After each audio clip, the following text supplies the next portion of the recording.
My name is Emma Collins. 3 years ago, I thought I'd stepped into a fairy tale. A poor orphan girl, raised in the foster system, now living in a Beverly Hills mansion with a man the tabloids called the crown architect of California. My husband, Nathaniel Whitmore, wasn't just handsome. He was polished, powerful, and carried the kind of charm that disarmed even the most skeptical minds. On the outside, everything was perfect. And tonight, it was supposed to be even more so. Our third wedding anniversary. I'd spent the whole day preparing.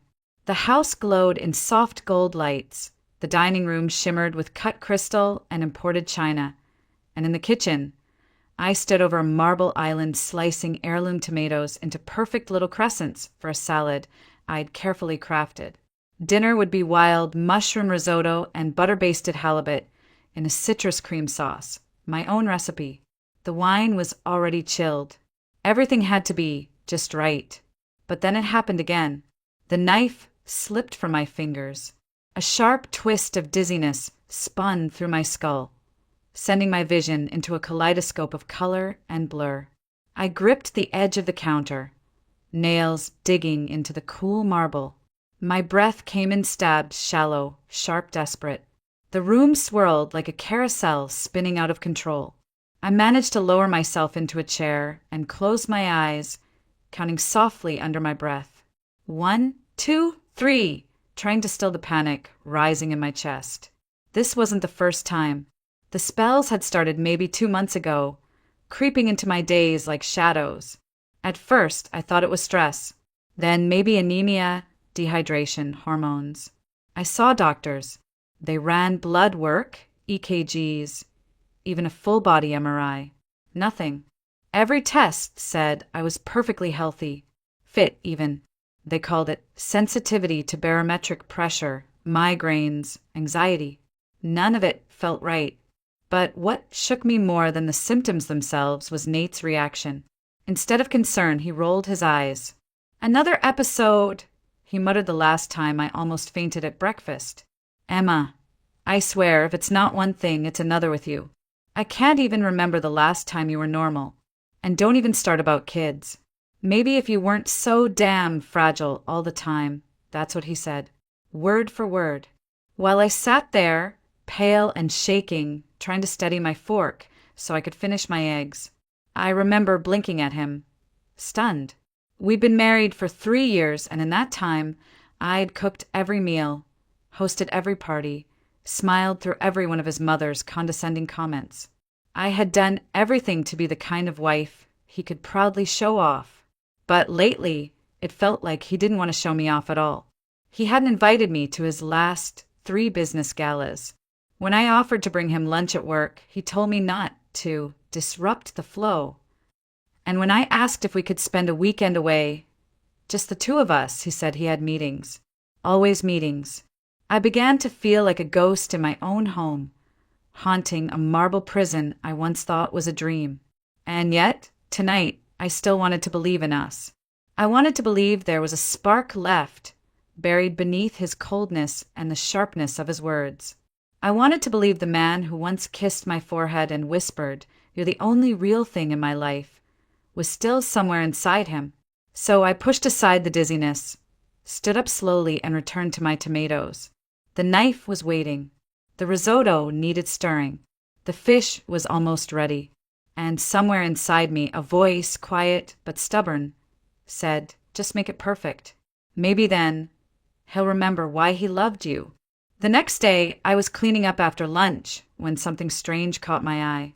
I opened the cabinet under the sink to throw away some vegetable scraps, and there, at the bottom of the trash can, was a small red and white cardboard box. It wasn't from any food I'd bought, and I certainly hadn't seen it before. Curious, I picked it up. The label was in English, but the name meant nothing to me. Something long and medical sounding, ending in zine. I turned the box over. No prescription sticker. No dosage instructions. Just a warning.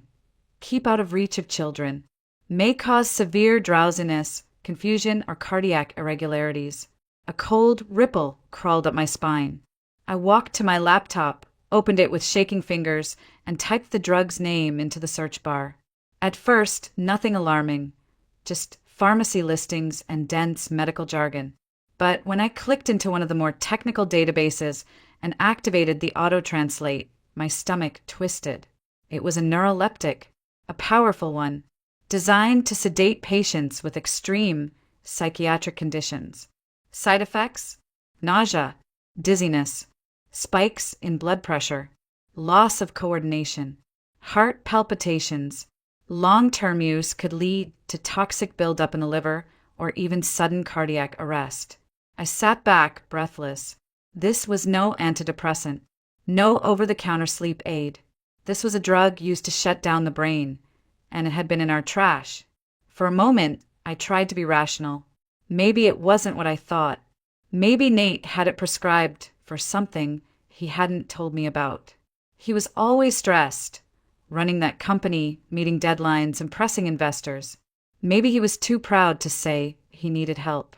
Still, it didn't explain the secrecy, or the fact that the box was hidden in the kitchen trash, beneath layers of food wrappers. And if it had been prescribed to him, why wasn't there a pharmacy label?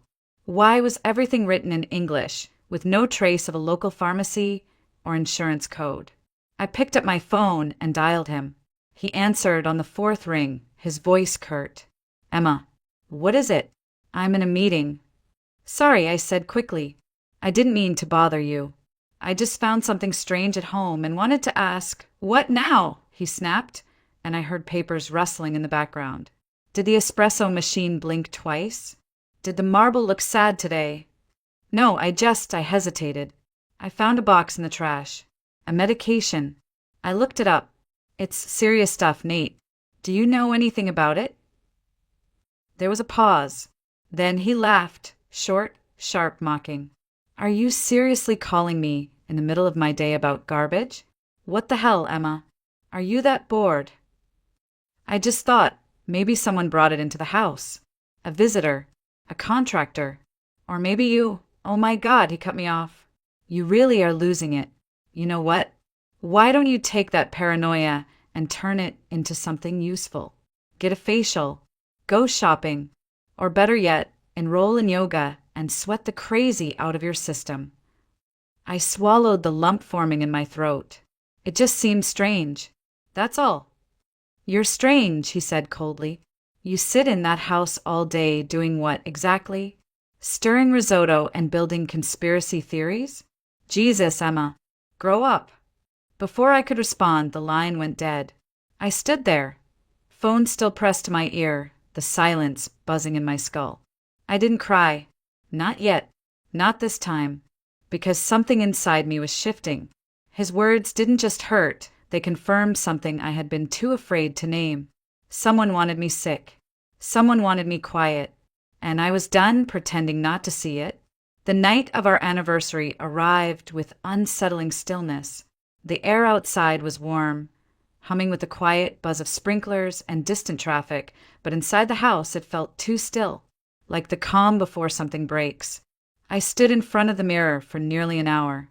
The dress I chose was deep burgundy, soft as silk, and clinging to me in all the ways Nate used to like. My hair was curled into soft waves, parted to the side the way his mother once said made me look almost elegant. My makeup was flawless, done by a professional I'd booked 2 days before, just in case. Red lips, winged eyeliner, the kind of face that said, "I'm not the problem." When Nate walked through the door, he paused. I watched his eyes scan me, slowly, curiously, like I was a painting he'd forgotten buying. "Wow," he said with a smirk. "You clean up nice." "Thanks," I said softly. "It's a special night, isn't it?" He blinked, then smiled again, this time more awkwardly. "Right. 3 years already. Damn." Not exactly romantic, but it was something. I walked toward him, leaned in, and kissed his cheek. He smelled like mint and leather and a faint trace of whiskey. His cologne never changed. He always said only cheap men switched brands. "Dinner's ready," I said, gesturing toward the kitchen. The table was set with linen napkins, ivory candles, and a full spread of the meal I'd spent hours preparing. The halibut gleamed under soft overhead lights. The risotto was creamy, perfectly cooked. And in the center of it all stood a bottle of white wine, his favorite, aged 12 years, flown in from Sonoma. "Looks amazing," Nate said, walking over to inspect the wine. "You've been busy." I smiled as sweetly as I could manage. "Well, I'm a good wife. Or so I've been told." He chuckled, uncorked the bottle, and poured us both a glass. "You've really stepped it up tonight. New stylist, new attitude." "Maybe I just missed you," I said. "Or maybe I wanted to remind you what I'm capable of." He raised his glass. Well, color me reminded. As he turned his back to check on something in the cabinet, I excused myself from the room. "I'll be right back," I said. "Forgot the dessert plates." I didn't forget anything. I left because I had to give him a moment alone. I knew what he'd do. I needed him to do it.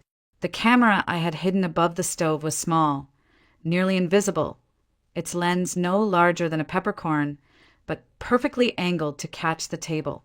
And Nate. 15 minutes later, I returned to find him seated, smiling, wineglass in hand.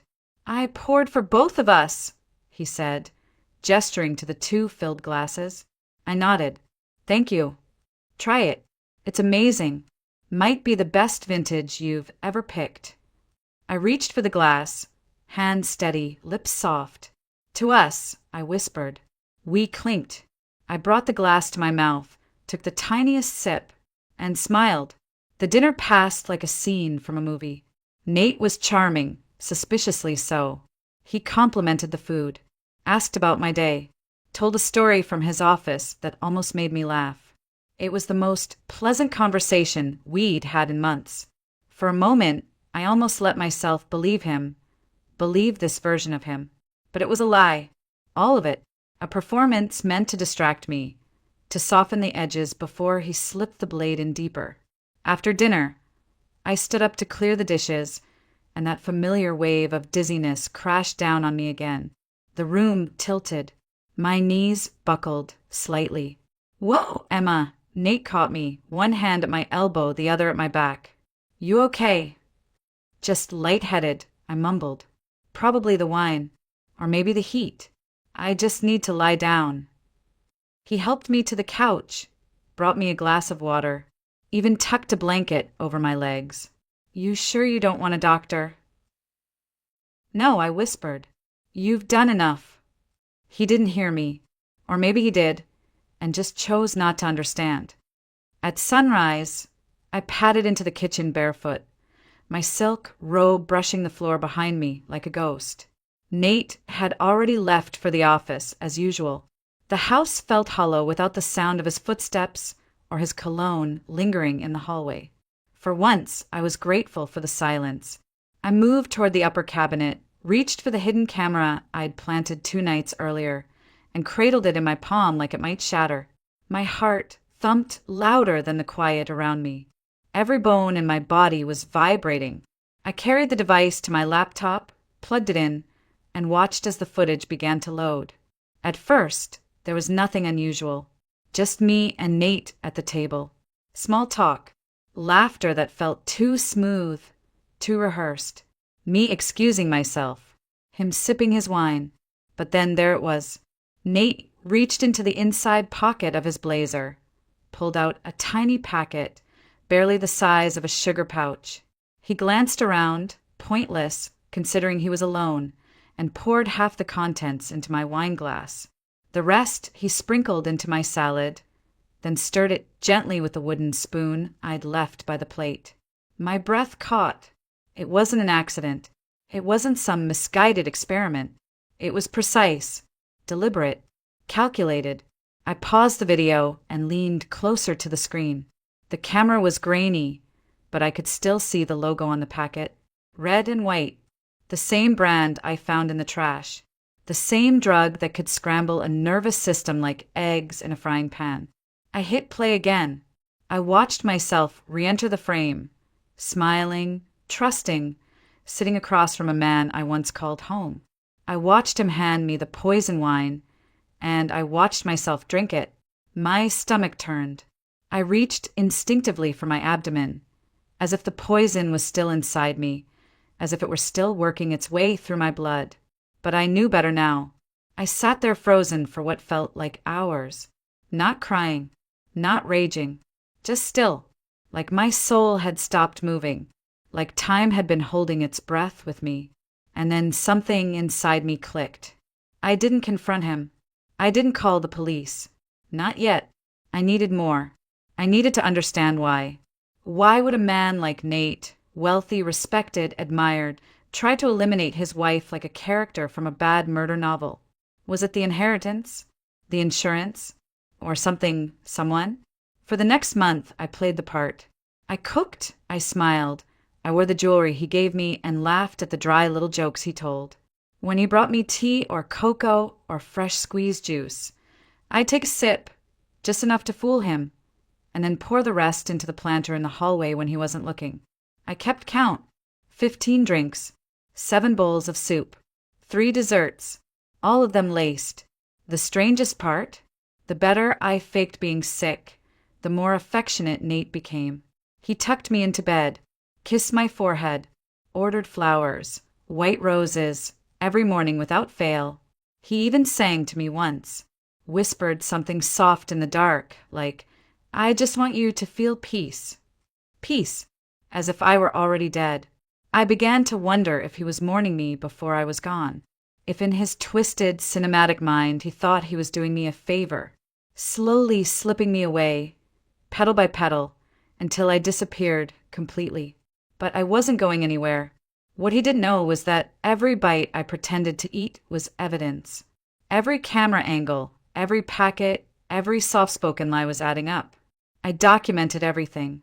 I had names, dates, dosages, footage, photos. I had a spreadsheet. All I needed now was leverage. I hadn't seen Madison Park in over a year, but when I texted her that I needed help, real help, not the kind you ask for lightly, she replied in under 5 seconds. Name the place. I'm there. We met in a small Vietnamese cafe on the east side of Los Angeles, tucked behind a strip of thrift stores and boarded-up boutiques. No one we knew would ever come here. That was the point. She slid into the booth across from me, her dark hair pulled into a high knot, laptop bag slung across her shoulder, fingers already twitching like they knew code was about to happen. I didn't say hello. I didn't ask how work was. I simply opened my purse and placed the tiny red and white packet on the table between us. She stared at it, then at me. "Emma, what is this?" "He's poisoning me," I said. My voice didn't shake. Not anymore. "My husband. I have footage." She blinked once, then again. "What the?" I handed her the USB drive I'd prepared, along with a slim folder of printouts and screenshots. Her fingers flew over her keyboard as she plugged it all in. Within minutes, she was watching the footage, Nate slipping powder into my wine, into my food, over and over, like it was just part of the meal prep. "Jesus Christ," she breathed. "This guy's textbook sociopath."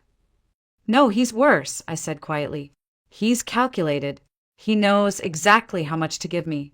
Just enough to keep me sick. Not enough to kill me. Not yet." She didn't respond, just sat there, watching the screen in disbelief. I could tell when she hit the moment where I took the glass from his hand, smiled, and sipped. "That was the anniversary night," I said. "The day he tried to toast to my slow death." Madison exhaled hard and closed the laptop. "Okay, so what's the move?" "I want more," I said. "More than footage. I want to know if there's someone else involved. A reason. A motive. I need you to follow him." "Follow him?" "You still freelance in cyber investigations, right? You once found your ex's burner account using nothing but Spotify playlists." She gave me a sideways grin. "You remember that?" "I remember everything, especially the way you get when you're pissed off." Madison leaned back, cracked her knuckles. "All right, Em. I'll track him. Give me a few days." "Be careful," I said. "He's charming. To the rest of the world, he's practically a prince." She scoffed. "I eat tech bros like him for breakfast." True to her word, Madison delivered. 3 days later, we met again.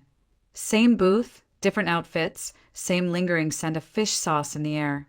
This time, she dropped a folder on the table with a dull thud. Inside were printed photos. Lots of them. Nate. And a woman.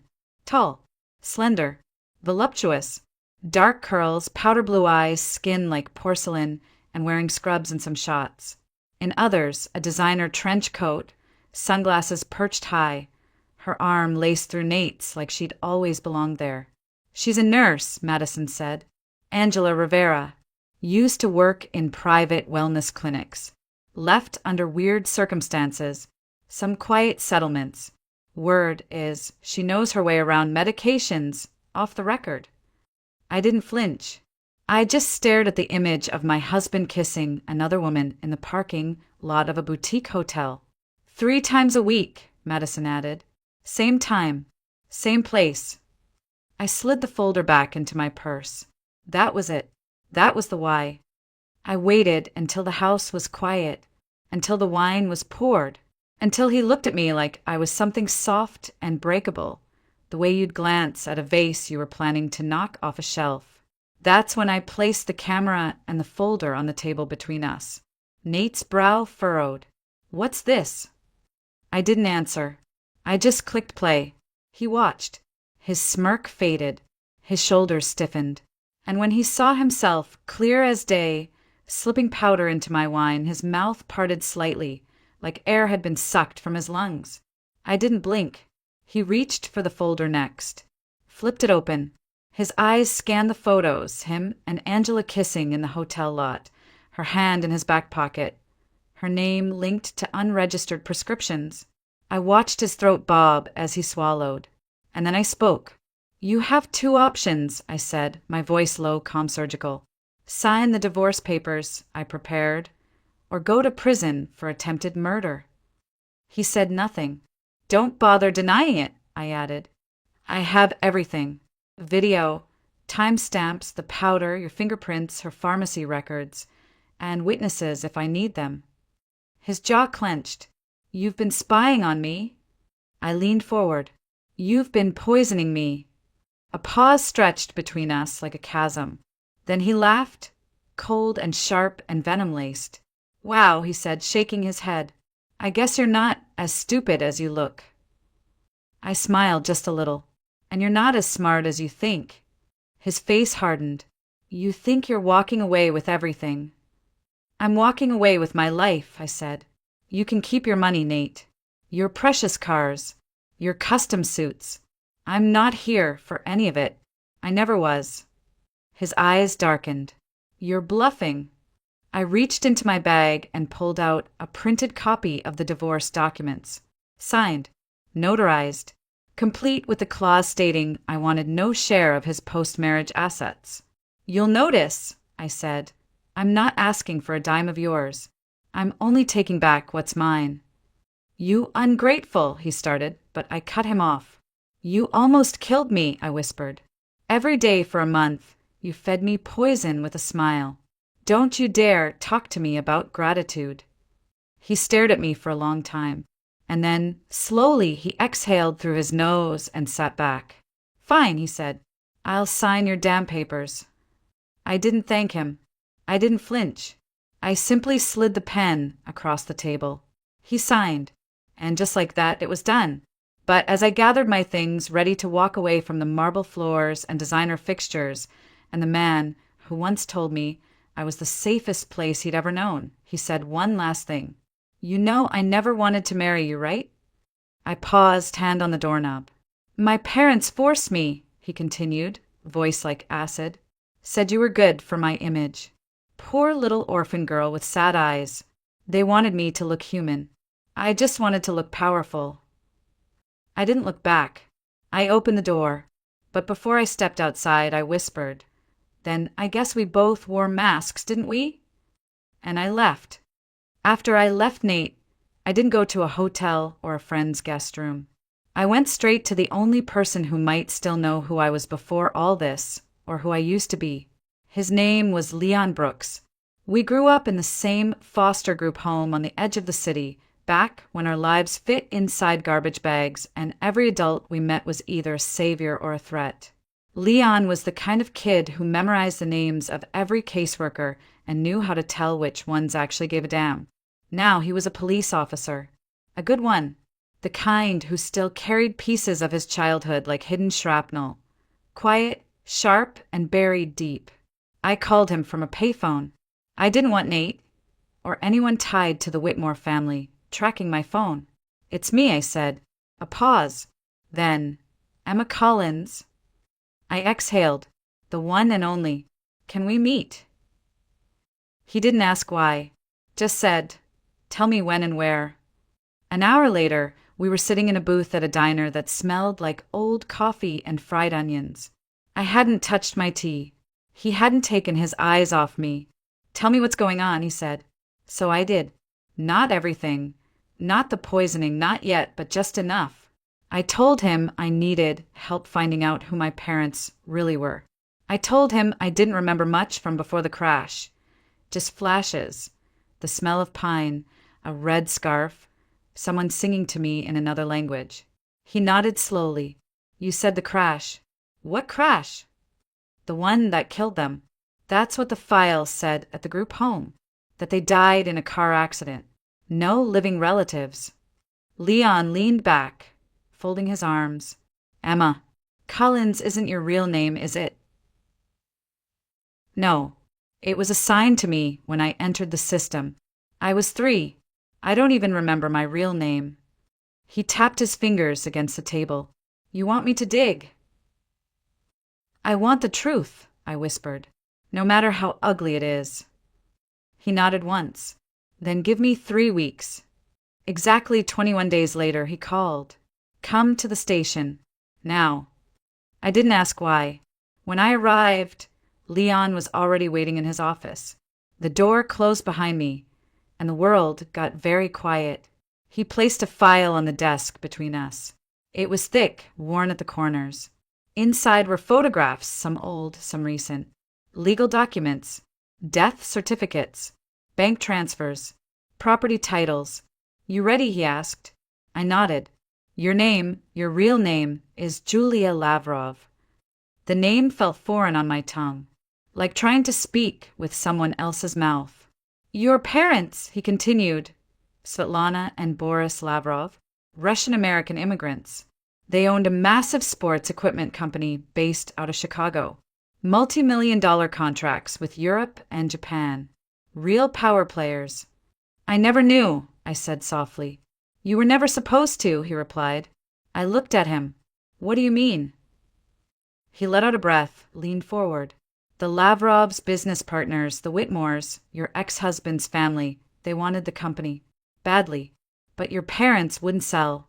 A few months later, your parents were killed in a car accident on the way home from LAX. Except," he flipped the photo, "the brake line was tampered with. No proof. No charges. But the timing was convenient. Very. I felt the floor tilt beneath me, though I wasn't moving." Leon went on. "The Whitmores handled the estate. Your guardianship was shuffled quietly through a series of lawyers. You were placed in a home. The Lavrov fortune, absorbed legally by the Whitmore Holdings. Their company exploded in growth the year after your parents died." I stared at the name on the birth certificate. Julia Lavrov. My name. The girl I was never allowed to be. "They set me up," I whispered. "From the beginning. The whole marriage, it was a contract. A leash." Leon nodded grimly. "They didn't just marry you into wealth. They married you to keep you silent." I didn't cry. I didn't scream. I sat very still, like a child again, trying to disappear into wallpaper. But inside, something cracked wide open. My whole life, I thought I'd been lucky to be chosen. But the truth was I'd been hunted. The morning after Leon told me the truth, I sat on a park bench just outside the courthouse, watching the sunrise pour gold over the city. I had a folder in my lap, a clean new identity. I was no longer Emma Collins, the orphan waitress who married into a lie. I was Julia Lavrov, rightful heir to everything they tried to erase. I filed for legal restoration of my name that afternoon, and with it I took back my power. The first thing I did with the Lavrov inheritance wasn't buy a yacht or move to Europe. I bought back the restaurant where I once waited tables for tips so small I could barely afford a cab ride home. The same place where Nate's parents first saw me, called me pure, and decided I was the perfect face to cover up a blood-stained fortune. I became the owner, not as revenge, not at first, but to remind myself that no matter where they tried to bury me, I had grown anyway. The staff remembered me. Some of them had worked there for years. They stared, stunned, as I walked in wearing a tailored navy suit and asked for the keys. The manager, who once scolded me for not refilling water glasses fast enough, now scrambled to bring me reports and coffee. I smiled politely.